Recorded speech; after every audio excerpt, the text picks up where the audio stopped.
기도하겠습니다. 하나님, 오늘 또 말씀으로 우리를 축복해 주옵소서. 예수님의 이름으로 기도드립니다. 아멘.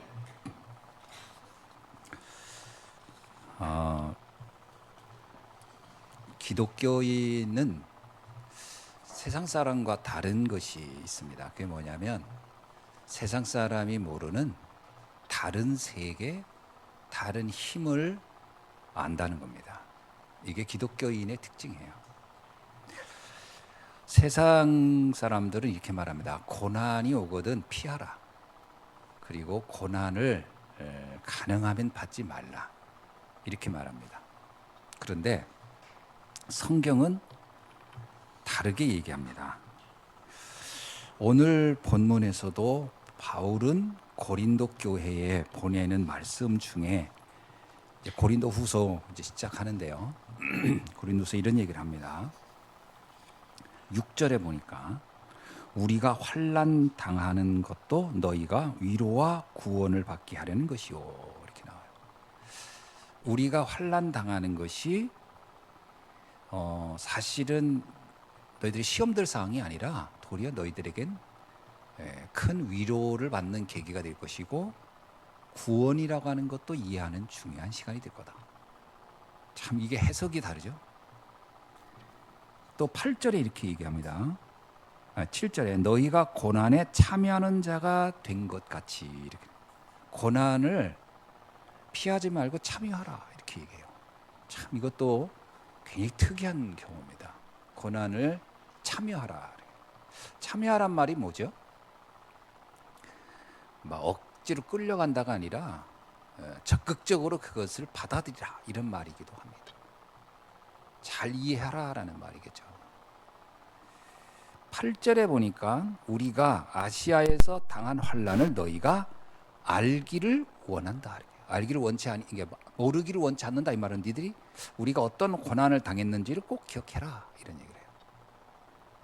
9절에는 뭐라고 얘기냐면 이렇게 나옵니다. 우리는 사형 선고를 받은 줄 알았으니 이는, 그러면서 그만큼 우리는 사형 선고를 받은 것만큼 굉장히 고통스러운 일이 있었다라는 거죠. 그런데 뭐라고 하냐면 이걸 통해서 우리는 하나 발견했다는 거예요. 나를 의지하지 말고 하나님만 의지하라는 것을 알게 되었다. 참 고난을 해석하는 방법이 정말 다르죠. 구약 성경에 보면 그 다윗이나 요셉이 고난을 받아들이는 자세를 우리가 좀 잘 보세요. 요셉은 고난을 피하려고 하지 않았어요. 그랬으면 그는 못 견뎠을 겁니다. 노예로 갔을 때, 또 감옥에 갇혔을 때 그 고난에 참여했어요. 참여. 고난에 참여했지 고난을 피하려 하지 않았다. 굉장히 중요하죠. 참여한다는 건 뭐예요? 고난에 무슨 의미가 있을까? 고난을 통해 내가 뭘 배울까? 참여하는 거예요. 우리 랩런트들 그 학교 공부하는 거 힘들죠? 피하려 하지 말고 참여하세요. 참여해야 됩니다. 당연한 거예요, 지금. 공부하는 거 힘든 겁니다. 그거. 쉽지 않아요. 어려워요. 근데 그 참여해야 됩니다. 당연하다고 여기고, 그럼 여기서 내가 뭘 배우고 앞으로 나는 어떤 준비를 해야 되나? 참여를 해야 됩니다. 적극적으로. 피하면 안 돼요. 다윗도 그러잖아요. 시편 23편에서 참여합니다. 여호와는 나의 목자시니 내 부족함이 없다. 그런데 상황이 어떻다? 내가 마치 사망의 음침한 골짜기, 죽음이 기다리는 그 골짜기를 지금 가고 있는 것 같다는 거예요. 가고 있다. 그러나 나는 두려워하지 않겠다. 고난을 참여하고 있는 겁니다. 이거 굉장히 달라요. 불신자들은 고난이 오면 막 무조건 피하거나 어떻게 좀 그걸 모면해 보려고, 그렇게 하지 말라라는 거예요. 시편 119편 71절에 이런 말씀이 있어요. 고난 당하는 것이 내게 유익이라. 참 이게 다윗의 고백입니다. 고난 당하는 것은 내게 유익해요. 왜냐? 이것 때문에 나는 여호와의 말씀을 배우게 되었다. 하나님의 율례를 배우게 됐다. 그러니까 고난을 피하는 게 아니라 참여하라.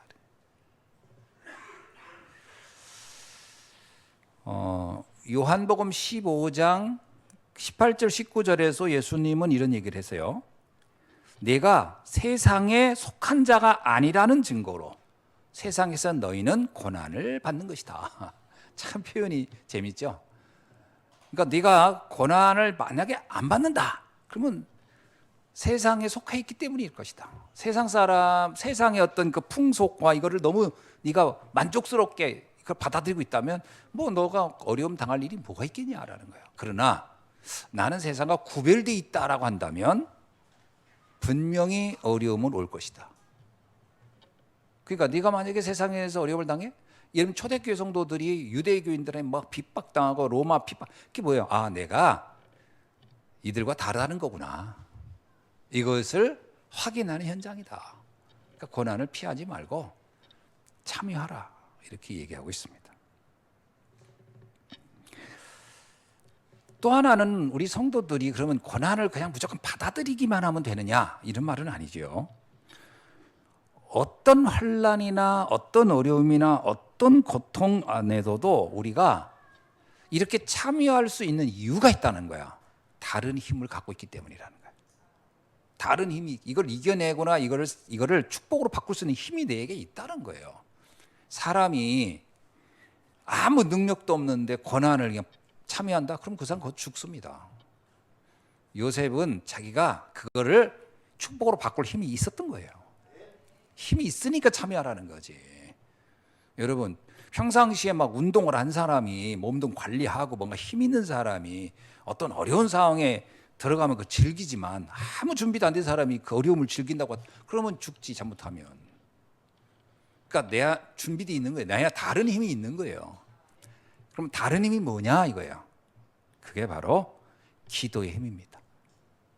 기도의 힘이 있기 때문에, 기도라는 비밀, 무기를 가지고 있기 때문에 상관없다.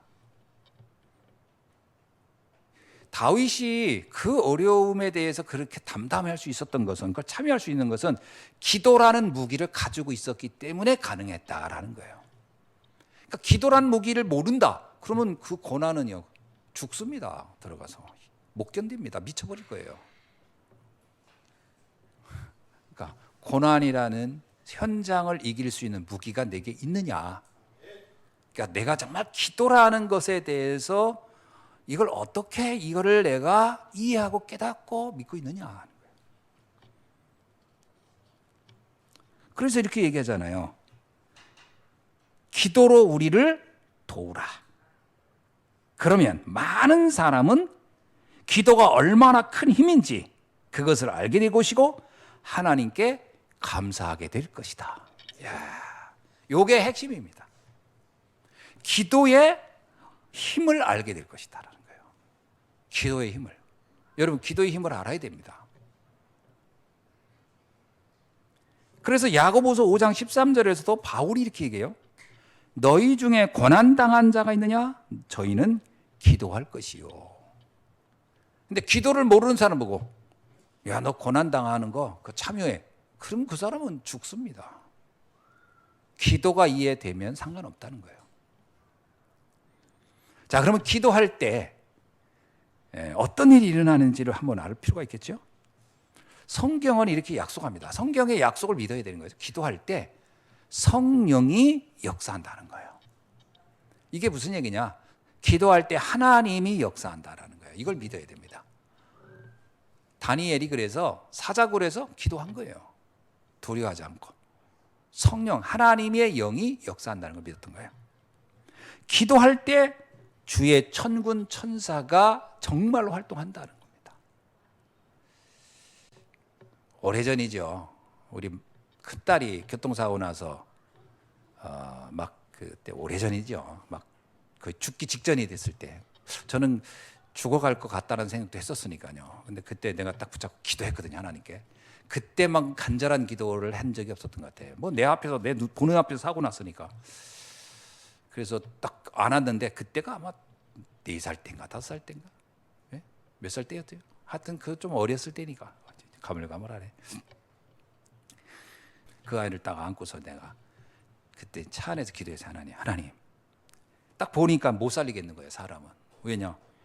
이 어린 아이가 트럭에 쳐가지고 날아가가지고 떨어졌는데 뭐 이렇게 숨 쉴 때마다 입에서 피가 퍽퍽 나오니까 이거 어떻게 너무 막 방법이 안 보이더라. 근데 그때 하나님께 기도했어요. 하나님, 나는 할 수 없다. 사람은 할 수 없을 것 같다.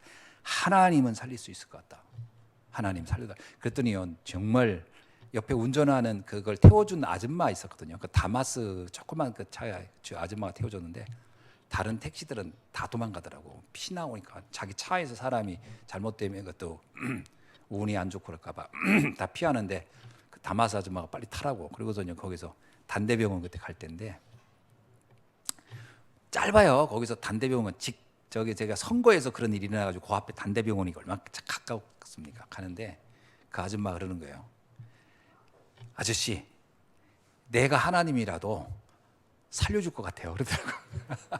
내가 얼마나 간절하게 기대를 했는지 아줌마가 나한테 그러는 거예요. 내가 하나님 같아도 살려줄 것 같아요. 근데 그게요, 사람의 소리로 안 들리고 하나님의 음성으로 들리더라고요. 아, 얘는 살겠구나.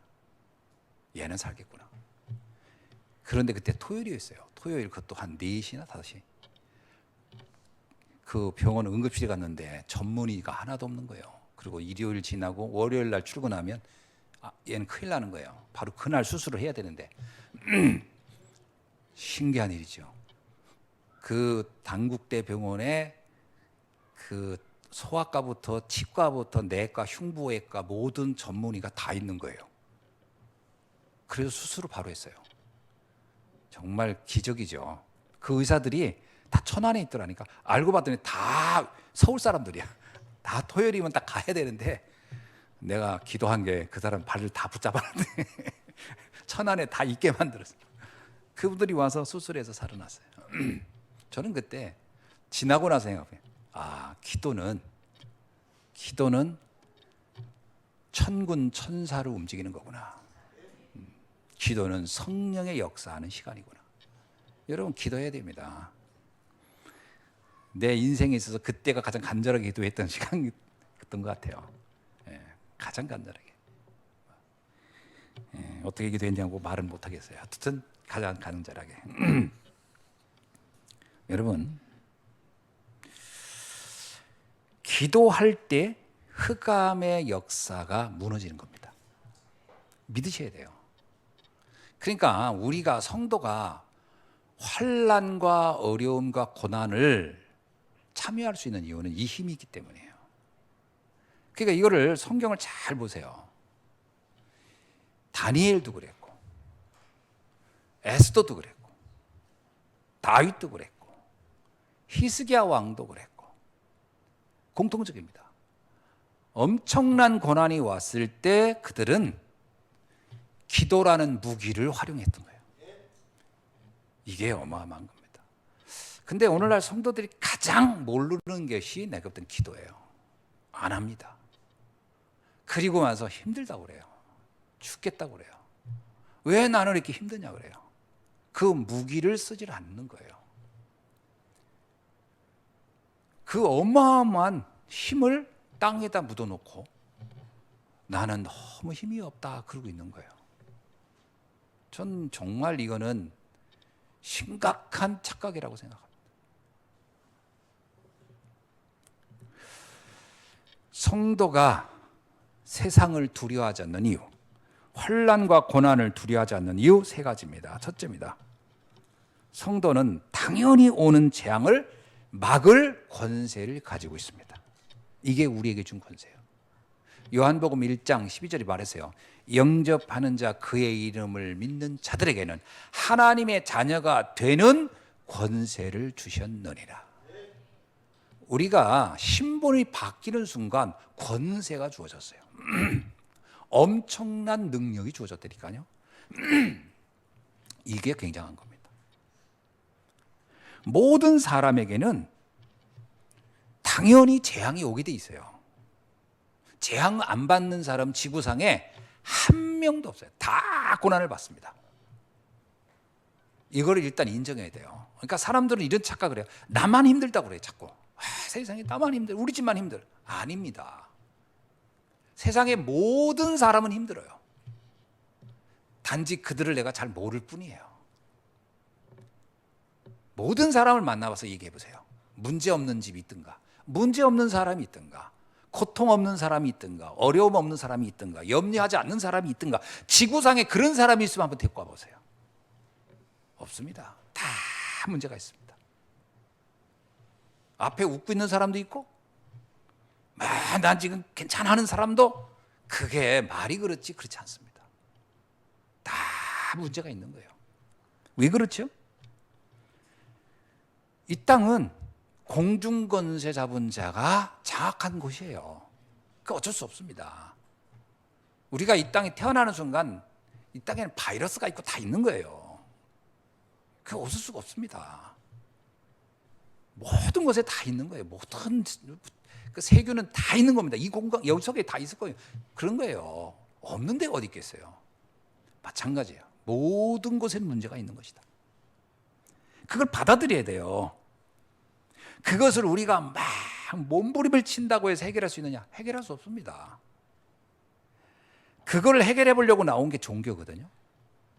그걸 해보려고 하는 것이 여러 가지 뭐 인문학이 여러 가지 뭐 제도 많은 이념 사상 이게 다 그거 해결해 보려고 나온 것들이에요.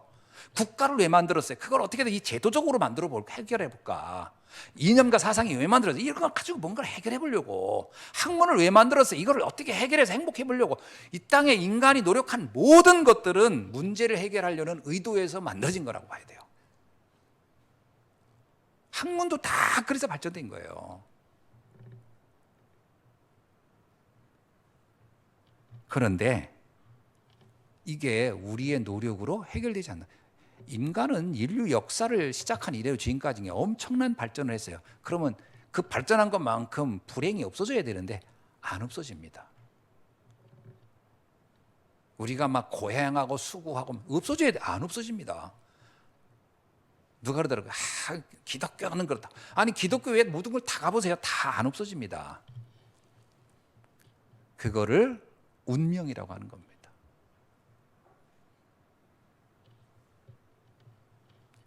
그래서 사람들이 나름 이제 뭐 종교를 가지고 하면 어떻게 될까 뭐 하지만 일시적이에요.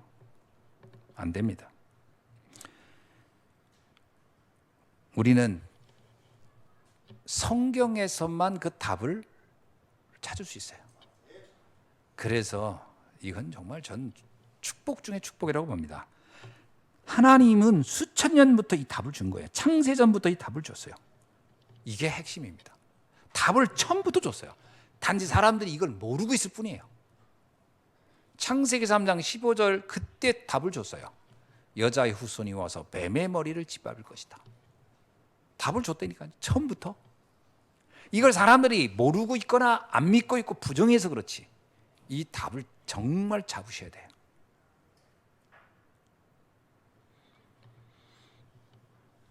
복음 외에는 해결할 길이 없습니다. 그런데 이 복음을 알고 있는 성도에게는 이 복음을 사실화시킬 수 있는 방법을 알려줬어요. 그게 뭐냐? 믿음의 기도입니다. 마가복음 9장 29절에 보니까 이런 일이 있어요. 귀신 들려가지고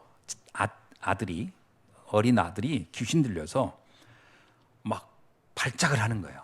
얘가 막 불 속에도 들어가고 물 속에 그러니까 물불 안 가리는 거지. 물불 안 가리고 이게 나한테 해가 되는지 내가 이익이 되는지 구분이 안 되는 행동을 하는 거예요. 막 불 속에 물 속에란 얘기는 자기를 고통스럽게 나를 해하는 일을 하고 있다는 거예요. 지금 정신없어. 아무 판단이 없어. 그래서 이 아이를 데리고 와서 고쳐달라고 합니다. 제자들이요 이렇게 보더니 불가능하다고 하는 거예요. 이건 안 돼요. 우리 힘으로는 안 됩니다. 예수님이 그 아이에 있던 귀신을 쫓아내면서 그 아이를 치유해줘요. 그러니까 제자들이 물어요. 예수님은 그렇게 권능을 가지고 이 아이를 이렇게 치유했지만 우리는 어떻게 해야 됩니까? 우리들도 그렇게 할 수는 없잖아요. 그렇게 얘기해요. 그때 예수님 뭐라고 한지 아세요? 이런 얘기합니다. 기도 외에는 이런 유가 나갈 수 없느니라. 그러니까 너희들에게 이것을 해결할 수 있는 무기를 주지 않았냐. 그게 바로 기도야. 너희는 기도는 하지 않고 왜 안 됩니까? 그러고 있으니 이게 되겠니? 기도라는 무기를 써라.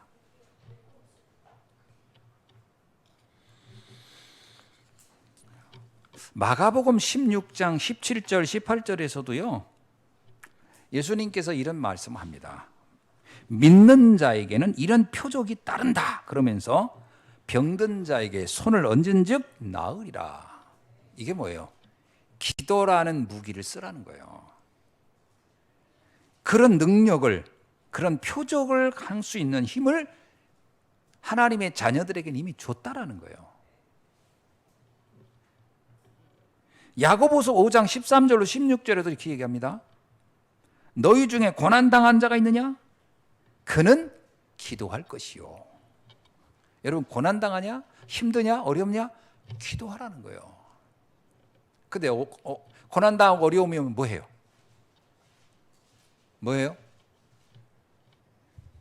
기도 안 하고요. 사람 붙잡고 막 그냥 푸념만 한단 말이에요. 해결이 안 됩니다, 그거. 원망만 하고 있어요. 세상 원망하고 가족 원망하고 누구 원망하고. 그러면 해결 안 됩니다, 죽어도. 기도해야 됩니다. 이 얘기 하잖아요. 너희 중에 고난당한 자가 있느냐? 너희는 기도하라. 그러면서요, 그 후반절로 보면 이런 거예요. 믿음의 기도는 병든 자를 구원하리라. 질병까지도 해결할 수 있는 힘이 너희들의 기도 속에 있다. 이거를 진짜로 이해하고 깨닫고 믿고 할 수 있길 주의 이름으로 축원합니다. 병든 자 있으십니까? 기도할 수 있길 바랍니다. 기도하세요, 하나님 앞에. 그러니까 기도는 저 땅 속에 묻어놓고 난 어떻게 하면 좋냐고 이러고 있지 말라는 거예요. 하나님은 이 기도의 무기를 통해 이 시대의 고난의 문제를 해결할 방법을 우리에게 알려준 줄로 믿습니다. 그래서 어떤 경우에도요, 속지 말으셔야 돼요. 어떤 경우 속지 않아야 돼요. 하나님은 우리에게 이런 시대적인 사명 때문에 사실은 이런 기도의 무기를 준 줄로 믿습니다. 하나님은 이런 무기를 왜 줬냐? 시대적 사명이 있는 거예요. 그래서 나라는 사람에 대해서 과소평가하면 안 됩니다. 하나님은 우리의 학벌, 우리의 배경 아무 상관없이 우리에게 시대적 사명을 주셨어요. 전 에레미야 33장 3절 말씀을 정말 좋아합니다. 이게 에레미야가 감옥에 갇혔을 때 주신 말씀이에요. 감옥에 갇혀서 아무것도 할 수 없는데 이렇게 말합니다. 너는 내게 부르짖으라. 내가 내게 응답하겠고 내가 알지 못하는 크고 은밀한 일을 내게 보이리라. 여러분, 내가 아무것도 할 수 없는데 그때 하나님이 에레미야에게 주신 말씀이에요. 아무것도 할 수 없어. 그런데 할 수 있는 게 있지 않냐? 기도는 할 수 있지 않아. 너는 내게 부르짖으라. 내가 내게 응답하겠고 내가 알지 못하는 크고 은밀한 일을 내게 보이리라. 우리 한 사람이 나 한 사람만이라도 기도가 시작될 때 우리의 현장을 바꿀 수 있는 줄로 믿습니다. 이거를 실제로 체험해 보셔야 돼요. 문제는 이걸 한 번도 체험 안 해본 사람은요, 이걸 안 하게 돼 있어요. 왜? 한 번도 모르니까, 해본 적이 없으니까. 그리고 남들이 그 기도를 가지고 응답을 받았다 그러면 반응을 이렇게 합니다. 아이고, 저 사람이니까 됐겠지.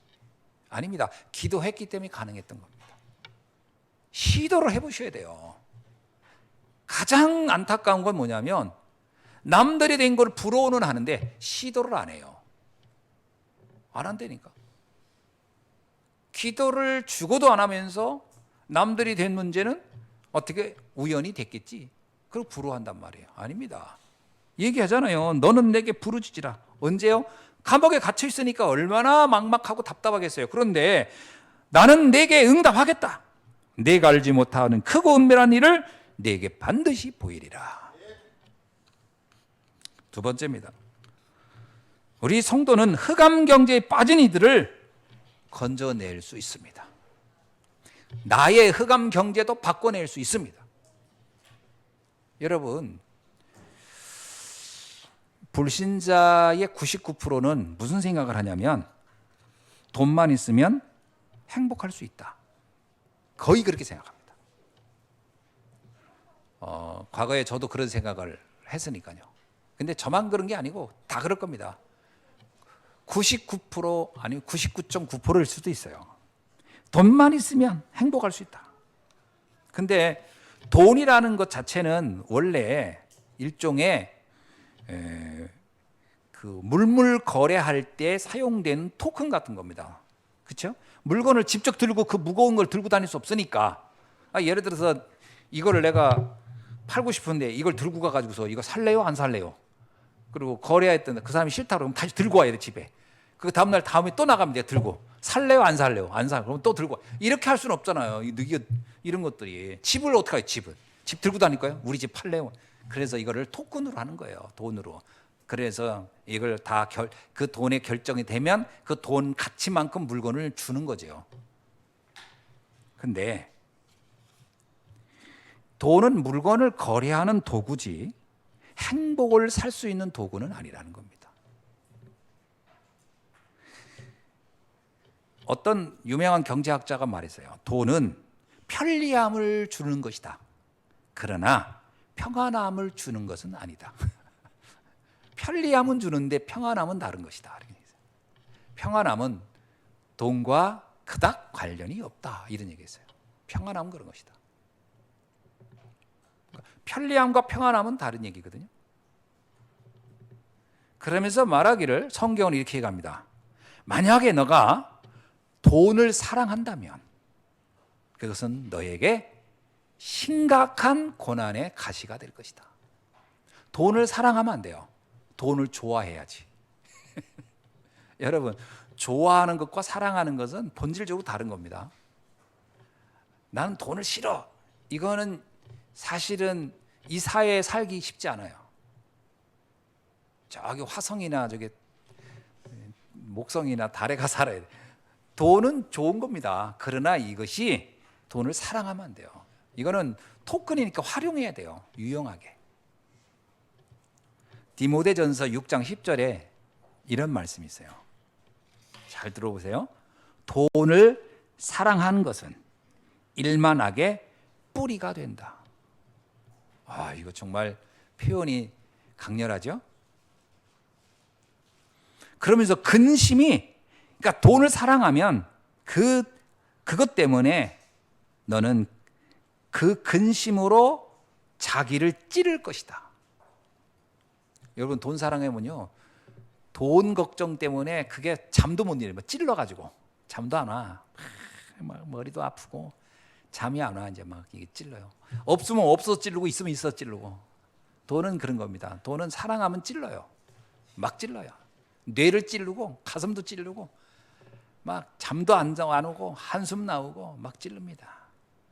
막 원수지게 만들고 막 찔러요. 사랑을 한다는 건 뭐냐면요, 관심, 중심, 기준의 우선순위를 바꾸는 겁니다. 사랑은 그런 거거든요. 사랑은 우선순위를 바꿔요. 그러니까 돈을 사랑하면 우선순위가 다 바뀌는 거예요. 우선순위가. 그래서 돈을 좋아할 수 있지만 사랑하면 안 돼요. 우선순위를 바꿔놓기 때문에. 인생 문제의 원인을 잘못 보게 합니다. 돈을 사랑하면. 인생 문제의 원인을 돈이 없는 거로 보여집니다. 우선순위가 그거니까. 그게 기준이 되고 그게 중심이 되니까. 그러면 인생 문제 해결책도 다르게 보입니다. 돈이 있어야 된다고. 왜냐하면 중심, 기준 이걸 다 바꿔놓는거예요. 관심을. 그래서 물질로부터 한 발짝도 벗어나지 못하게 만들어요. 물질에 매여서 살다가, 그래서 본인은 그렇게 생각 안 하는지 모르지만 물질에 노예되어 살다가 합니다. 노예는 뭔지 아세요?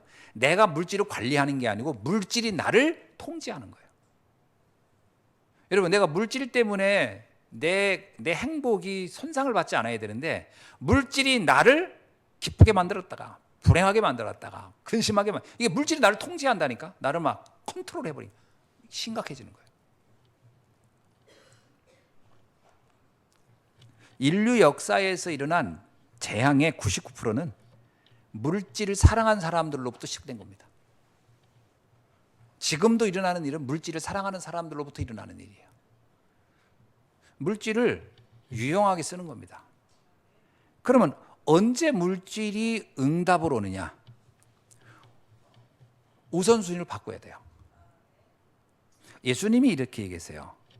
무엇을 먹고 무엇을 마시고 무엇을 입을까를 사랑하면 큰일 난다. 그걸 사랑의 대상으로 삼으면 큰일 난다. 무엇을 사랑해야 되냐? 너희는 먼저 그의 나라와 의를 사랑해야 된다. 그걸 사랑하면 네가 그렇게 사랑하지 않았던 것들이, 너에게 필요했던 것들이, 그 물질이 너를 따라오게 돼 있다. 물질은 나를 따라오게 만들어야지, 내가 물질을 따라가면 그때부터 망하는 겁니다. 돈은 따라가는 게 아니고 돈은 따라오게 만들어야 돼요. 돈이 나를 사랑하게 만들어야지, 내가 돈을 사랑하게 만들면 안 돼요. 돈이 여러분을 사랑해가지고 막 따라와야 돼요. 어떻게 하면 사랑할까요? 내가 사랑의 중심의 축을 바꿔야 돼요.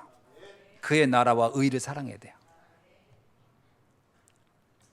이게 빛의 경제입니다. 빛의 경제는요, 내 경제가 빛을 향하여 쓰여지기를 원할 때예요. 내 경제가 빛을 향해 쓰여지면 그때부터 경제는 이 빛으로 나오게 돼 있어요. 살살 나오고. 가끔 이렇게 뻘에 가가지고서 소금을 가지고 이렇게 구멍에다가 이렇게 막 부으면요, 그 맛이 싹 올라오잖아요. 그죠? 소금 이렇게 뿌려놓으면 싹 올라오면 싹 쪄서 쭉 빼잖아요. 그 맛은 소금만 오면 막 그거를 따라가고 싶어서 감당을 못하는 거예요. 소금이 들어오면 막 그걸 그 맛을 보고 싶어서. 그러면 이제 소금을 쭉쭉쭉 뿌린 다음에 쓱 땡기잖아요. 처음 들은 얘기인 것처럼 표정을 그렇게 좀 웃어줘 보세요. 그럼 맞다고. 그러면 또 신기하잖아요. 그거 마찬가지요. 물질은 빛의 경제가 보면 따라오게 돼 있어요. 그게 마치 그 빛이 쑥 나오듯이 따라오게 돼 있다니까요. 자, 한 예로 들어봅시다. 이삭이라는 사람이 있는데, 이삭이 창세기 22장 1절로 19절이니까 모리아 산에서 심각한 경험을 해요. 진짜 심각하면서도 충격적인 경험을 해요. 아버지가 자기를 죽이려고 했던 거예요. 그런데 거기서 순양 사건으로 살아나요. 그러니까 이 이삭은 그때 알은 거예요. 야, 세상에서 제일 중요한 것이 아버지의 사랑도 아니고 사람을 믿는 것도 아니고, 정말 내 인생에 가장 중요한 것은 하나님의 은혜구나. 이게 이삭에게는 확 각인돼 버린 거예요. 그랬더니 이런 이삭에게 하나님이 물질이라고 하는 것을 싹 줍니다. 어떻게 주냐면요, 재미나네요. 창세기 26장 12절로 13절에 보니까 이삭의 중심이 바뀐 거예요. 나는 하나님을 사랑하는 거야. 이제 더 이상 이 땅의 것에 대해서 별 미련이 없어. 있으면 좋고 없으면 말고, 이런 거야. 그랬더니 1년 농사를 졌는데요, 100년 먹을 수확을 거둔 거예요. 이야, 어떻게 이런 일이 일어났을까? 기가 막힌 거예요. 그래서 성경이 이렇게 표현하고 있습니다. 그가 창대하고 왕성하여 마침내 재벌이 되었더라. 재벌이 됐어요. 성경에 나오면요, 재벌이라는 단어를 처음 쓴 사람이 이삭입니다. 이삭이 그래서 재벌이 됐어. 그러니까 물질이 막 따라오는 거예요, 이제. 그런데 재미난 표현이 있어요. 이걸 보고 사람들이 질투를 해요. 저는 뭐 한 것도 없는데 이렇게 돈이 막 생기니까 주변 사람들이 막 질투를 하는 거예요. 그 중에 대표적인 사람이 누구냐? 성경에 보니까 블레셋 왕 아비멜렉이에요. 이 사람이 권력자인데, 딱 보니까 이삭이라는 인간이 막 돈을 쓸어 담어. 이게 너무 그게 눈에 가시야. 저걸 내가 도저히 그냥 놔줄 수는 없어. 그래가지고 어떻게 했냐면 아비멜렉이 부하들을 시켜가지고요, 샘을 다 뺏어버려요. 샘. 그때는 물이 나오는 샘이 있어야 그 근동에 이제 양들이 먹이가 되니까 이게 굉장히 중요하거든요. 이삭이 어떻게 했는 줄 아세요? 다 양보합니다. 아 그래? 그럼 가져. 가져라. 또 저희 가서 또 우물 봤더니 물이 또 나와. 그때 또 와서 또 빼서 아 그럼 너 가져. 다 양보해버려. 왜 그럴까요? 이 사람은 돈을 좋아는 하는데 사랑하는 게 아니에요. 진짜 사랑은 주님을 사랑하는 거예요. 하나님의 은혜를 사랑하는 사람이에요. 그러니까 그거 그냥 줘. 그냥 그래 너 가져 그러면. 그런데 희한하지요. 아니 가면 자기들은 아무리 우물을 파도 물도 안 나오는데 이삭은 가서 파면 그냥 물에 근원을 건드려 가지고 그냥 물이 퐁퐁 나오는 거라. 그 도저히 감당이 안 되는 거예요. 그러니까 경쟁이 안 돼. 경쟁이 어떻게 물질은 그런 겁니다. 근원이 막 따라와야 돼요. 막 돈 주고 싶어서 앉아. 그러니까 이 샘이 이삭을 기다리고 있는 거야. 나 좀 파주세요. 그래서 그냥 삽자락으로 넣으면 그냥 멍펑 터지는 거야. 샘의 근원이 터져. 나중엔요 어디까지 가냐? 르호봇. 그의 지경이 어마어마하게 넓어진 거예요. 자, 그랬더니 성경에 이렇게 나와요. 하나님은 왜 이삭에게 이런 축복을 줬을까? 이유가 있었어요. 이삭은 창세기 26장 24절이니까 네 자손이 번성하게 되리라. 이 말은 뭐냐면 너는 나를 사랑함으로 인해 내가 뭘 원하는지 알고 네가 그걸 위해서 네 인생을 거기다 걸었구나. 세계복음화, 전 세계를 살리는 일을 하려고 너는 아예 방향을 거기다 두었구나. 그래서 난 너에게 이렇게 축복을 하겠다는 거예요. 그랬더니 어떤 일이 일어난 줄 아세요? 이 아비멜렉이 아무리 이삭의 재물을 빼앗고 쫓아가도 이게 감당이 안 돼요. 하나님이 축복하는 사람은 경쟁이 안 되는 거라. 이게 아비멜렉이 나중에요 찾아와요. 이삭을 성경에 보니까 찾아와서 뭐라고 하느냐. 재미난 표현이에요. 내가 당신을 보니까 당신 더 이상 내가 당신을 경쟁할 수가 없다는 걸 알았다. 경쟁할 수 없다는 걸 알았다는 거예요. 뭐라고 하냐면 하나님이 당신을 지금까지 축복해서 된 것을 이제 내가 알았다. 이젠 더 이상 내가 당신을 괴롭히지 않겠다. 그러면서 하는 얘기 뭐라는 줄 알아요? 내가 당신을 그러지 않고 아비멜렉이 이렇게 얘기해요. 괴롭힌 건 자기가 괴롭혔잖아. 자기가 괴롭혔는데 말은 이렇게 해요. 이삭에게 당신이 우리를 괴롭히지 말라고. 왜냐? 겁먹은 거예요. 이삭이 얼마나 축복을 받는지 이 사람이 나중에 우리를 쳐들어오면 어떡하지? 그러니까 나를 괴롭히지 말라고 사정을 하면서 뭐라고 하냐면 우리 동맹 맺자 그래요. 평화의 동맹. 그래서 그곳에서 동맹을 맺어가지고 그 현장에서 그들이 조약을 맺습니다. 다시는 뭐라고요? 내가 당신을 안 쳐들어가겠다가 아니고 이삭에게 말하는 거야. 다시는 당신이 우리를 쳐들어오지 않겠다는 동맹을 맺자. 야, 물질 축복은 이렇게 오는 거예요. 이게 빛의 경제입니다. 내가 하나님을 간절히 사랑하고 그것에 중심을 놓고 가면 경제는 따라오는 겁니다. 그래서 하나님 우리에게 이런 권세 주셨다니까요. 그럼 이렇게 얘기합니다. 하나님께 드릴 재물이 없는데 지금 여기서 재물을 드리라는 얘기인가요? 그 얘기가 아니에요. 이삭이 무슨 재물을 드렸더니 100배의 이렇게 투자했더니 얻은 겁니까? 그게 아니에요. 중심이 바뀌었다라는 거예요. 여러분, 이 모리아산 사건으로 이삭의 모든 관점, 그의 망대가 바뀌었다는 거예요. 바뀌고 나서부터 이 축복이 왔다라는 겁니다. 문제는 우리는요, 중심은 절대 안 바뀌고 뭐라고 하냐면 이삭이 받은 결과를 기대해요. 하나님, 저도 이삭처럼 그런 축복 좀 주세요. 그럼 하나님이 내 중심을 아시고 뭐라고 하겠어요? 넌 모리아산 사건의 경험이 없는데, 넌 그런 마음도 없는데 만약에 너에게 물질을 주면 넌 어떻게 되겠냐? 어떻게 될 것 같아요? 그런 사람에게 물질을 주면 어떻게 할 것 같아요? 물어보나 마나지.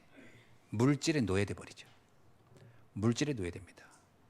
돈이 많고 적고가 아니라 노예돼 버려요. 그러면 더 이상해져요. 더 불행해져요. 그래서 최소한의 축복이 뭐냐면 물질을 안 주는 거예요. 최소한의 축복은 그냥 세 끼 먹고 사는 정도, 일용할 양식으로만 주는 거예요. 왜냐? 중심이 안 바뀌면 그렇습니다. 중심이 바뀌셔야 돼요. 내 망대가 바뀌어야 됩니다. 그래서 사랑을 하는데 누구를 사랑하라? 여호와를 사랑하라. 여호와를 사랑하라. 자, 세 번째입니다. 성도는 흑암 문화를 바꿀 권세를 내게 주셨습니다.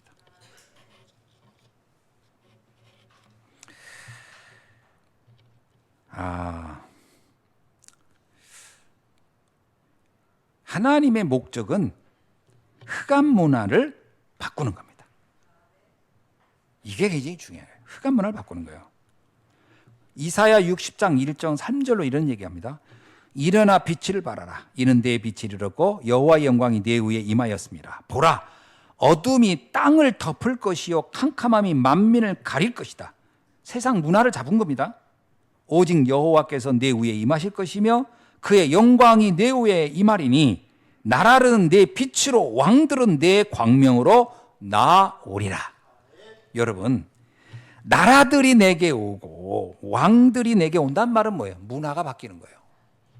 문화가 바뀌는 거예요. 이게 하나님이 우리에게 주신 축복이에요.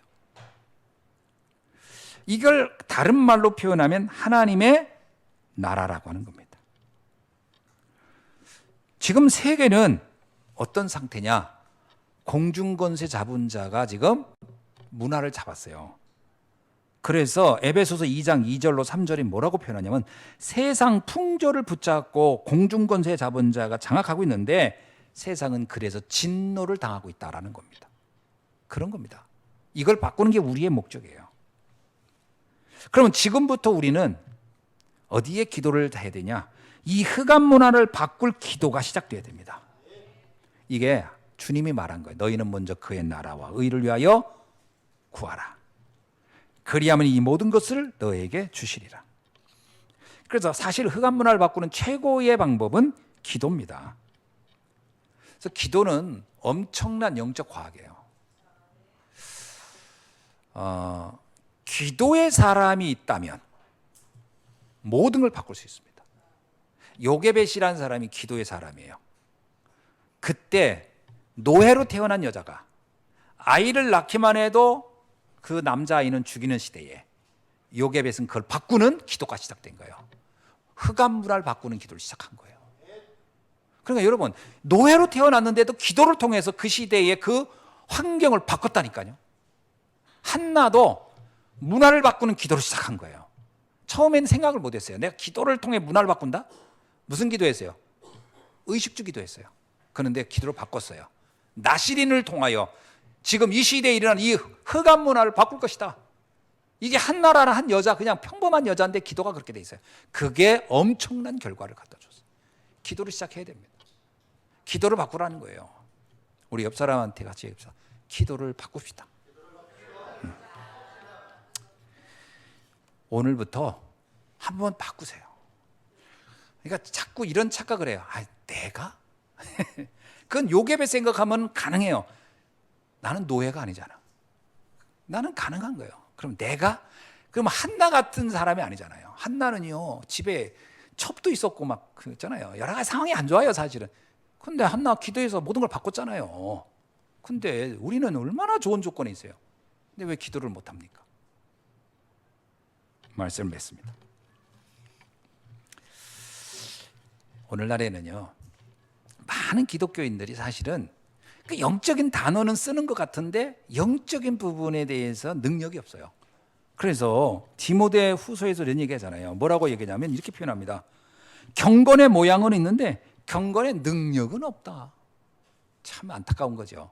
이게 뭐냐면 사실적이지가 않은 거야. 말씀은 그냥 단어로 알지 이걸 실제로 믿고 도전을 안 해.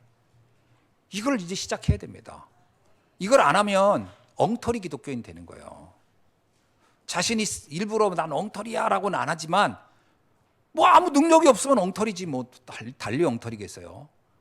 아니 가지고 있는데 물건을 가지고 이거 가지고 아무것도 고칠 수도 없고 아무것도 할 수 없으면 엉터리지. 아니 보일러 고장나서 보일러 기사를 불러왔더니 아이고 장비는 뭐 기가 막혀 새 거로 쫙 빼가지고 왔어. 근데 못 고쳐. 그럼 우린 뭐라 그래요? 어이, 저런 엉터리가 다 있어. 그럴 거 아니에요. 아니 뭐 그리고 말은 또 기가 막혀. 뭐 보일러의 구조는 어쩌고 설명이 기가 막혀. 근데 고쳐보라니까 못 고쳐. 그럼 그걸 우리 뭐라 그래요? 저거 엉터리네 저거. 그러잖아요. 아니 지금 우리는 뭐 말씀은 기가 막혀 많이 들었고 알아요. 뭐 얘기하면 막 그냥 보따리가 한 보따리야. 말씀은 막 기가 막혀. 뭐 777부터 별걸 다 얘기해. 근데 아무 능력이 없네. 그럼 이걸 가르쳐 뭐라 하면 엉터리라고 하는 거예요. 뭐 일부러 엉터리 된 건 아니지. 시도해야 됩니다. 기도하셔야 돼요. 기도하지 않으면 엉터리 됩니다. 따라합시다. 우리 엉터리 되지 말자. 네. 잘못하면 엉터리 시장이 된다니까.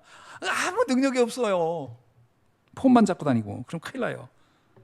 오직 복음으로 사람을 살리고 기도로 세상을 바꾸자.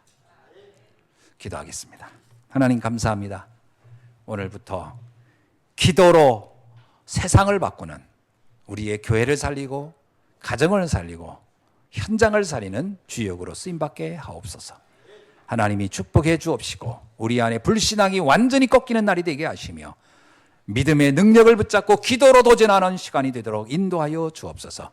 기도의 증인 되게 하시고 기도의 참된 역사를 바꾸는 주역으로 모델로 쓰임받게 하옵소서.